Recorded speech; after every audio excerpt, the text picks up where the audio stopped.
আপনি কি জানেন আমরা সারাদিন ফোনে কি করি, কোন কোন অ্যাপস ব্যবহার করি, কোথায় যাচ্ছি, সব কিছু গুগল ট্র্যাক করতেছে। যদি না জানেন তাহলে এখনই জেনে নিন এবং কিভাবে এই ট্র্যাকগুলো বন্ধ করবেন সেই প্রসেসটি আজকের ভিডিওতে আপনাদেরকে দেখাবো। এর জন্য আমরা চলে যাব প্রথমে গুগলে, সার্চ করব myactivity.google.com।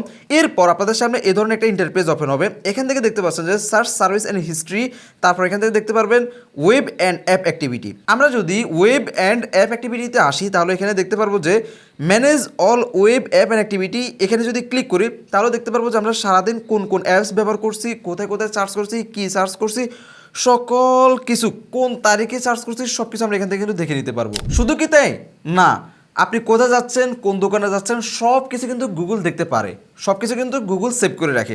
আপনি যদি চান আপনার মোবাইলকে গুগল ট্র্যাক না করুক তাহলে এখান থেকে এই 5টা অপশন বন্ধ করে দিবেন। আপনার প্রয়োজন যদি হয় ইউটিউবের হিস্ট্রি যেটা আছে এটা অন থাকুক তাহলে এটা রাখতে পারেন, কোনো সমস্যা নাই। বাকি যেগুলো আছে সবগুলো বন্ধ করে দিবেন, এরপর থেকে গুগল আপনাকে আর ট্র্যাক করতে পারবে না। ভিডিওটি কেমন লাগছে অবশ্যই কমেন্ট করে জানাতে ভুলবেন না। এ ধরনের আরও নতুন নতুন ইন্টারেস্টিং ভিডিও দেখতে চাইলে আমাদের ইউটিউব চ্যানেলটি সাবস্ক্রাইব করে নেবেন।